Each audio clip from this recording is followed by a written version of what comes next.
शुरुआत। बाघ या व्याघ्र जंगल में रहने वाला मांसाहारी स्तनधारी पशु है। यह अपनी प्रजाति में सबसे बड़ा और ताकतवर पशु है।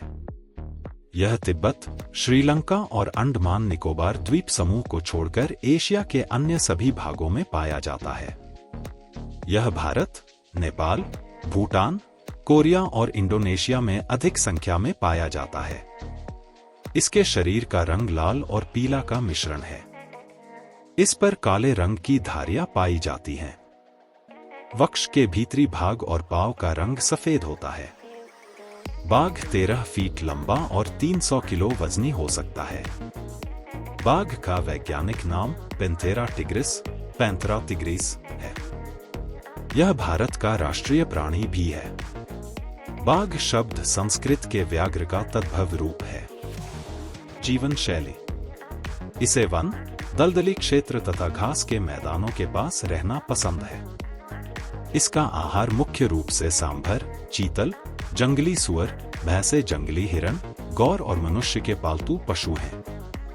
अपने बड़े वजन और ताकत के अलावा बाघ अपनी धारियों से पहचाना जा सकता है। बाघ की सुनने, सूंघने और देखने की क्षमता तीव्र होती है। बाघ अक्सर पीछे से हमला करता है। धारीदार शरीर के कारण शिकार का पीछा करते समय वह झाड़ियों के बीच इस प्रकार छिपा रहता है कि शिकार उसे देख ही नहीं पाता।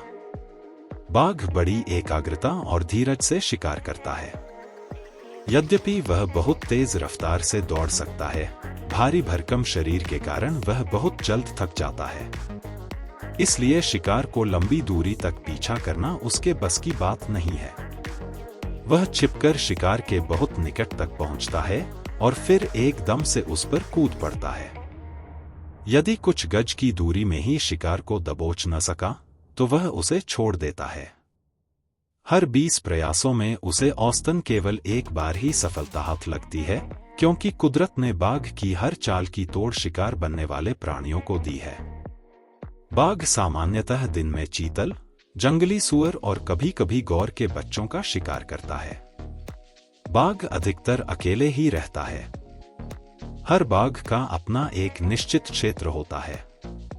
केवल प्रजनन काल में नर मादा इकट्ठा होते हैं।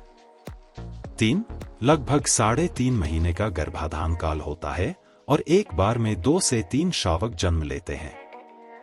बाघिन अपने बच्चे के साथ रहती है। बाघ के बच्चे शिकार पकड़ने की कला अपनी मां से सीखते हैं।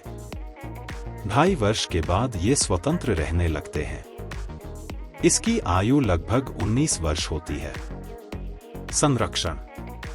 बाघ एक अत्यंत संकटग्रस्त प्राणी है। इसे वास स्थलों की क्षति और अवैध शिकार का संकट बना ही रहता है। पूरी दुनिया में उसकी संख्या 6000 से भी कम है। उनमें से लगभग 4000 भारत में पाए जाते हैं।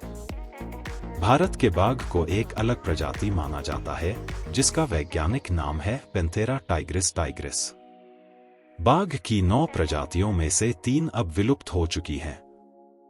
ज्ञात 8 किस्मों की प्रजाति में से रॉयल बंगाल टाइगर उत्तर पूर्वी क्षेत्रों को छोड़कर देश भर में पाया जाता है और पड़ोसी देशों में भी पाया जाता है, जैसे नेपाल, भूटान और बांग्लादेश।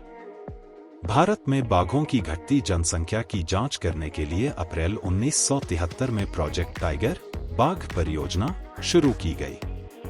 अब तक इस परियोजना के अधीन बाघ के 27 आरक्षित क्षेत्रों की स्थापना की गई है, जिनमें 37,761 वर्ग किमी क्षेत्र शामिल है। 4. इतिहास। भारतीय बाघ अपने प्राकृतिक आवास में। बाघ के पूर्वजों के चीन में रहने के निशान मिले हैं। हाल ही में मिले बाघ की एक विलुप्त उप प्रजाति के डीएनए से पता चला है कि बाघ के पूर्वज मध्य चीन से भारत आए थे। वे जिस रास्ते से भारत आए थे, कई शताब्दियों बाद इसी रास्ते को रेशम मार्ग, सिल्क रूट के नाम से जाना गया। ऑक्सफोर्ड यूनिवर्सिटी और अमेरिका में NCI laboratory of genomic diversity के वैज्ञानिकों के मुताबिक 1970 में विलुप्त हो जाने वाले मध्य एशिया के कैस्पियन बाघ व रूस के सुदूर पूर्व में मिलने वाले साइबेरियाई या एमुर बाघ एक जैसे हैं। इस खोज से यह पता चलता है कि किस तरह बाघ मध्य एशिया और रूस पहुंचे। ऑक्सफोर्ड के wild life research conservation unit के एक शोधकर्ता कार्लोस ड्रिस्काल के अनुसार विलुप्त कैस्पियन और आज के साइबेरियाई बाघ सबसे नजदीकी प्रजातियां हैं। इसका मतलब है कि कैस्पियन बाघ कभी विलुप्त नहीं हुए। अध्ययन के हवाले से कहा गया है कि 40 साल पहले विलुप्त हो गए कैस्पियन बाघों का ठीक से अध्ययन नहीं किया जा सका था, इसलिए हमें डीएनए नमूनों को फिर से प्राप्त करना पड़ा।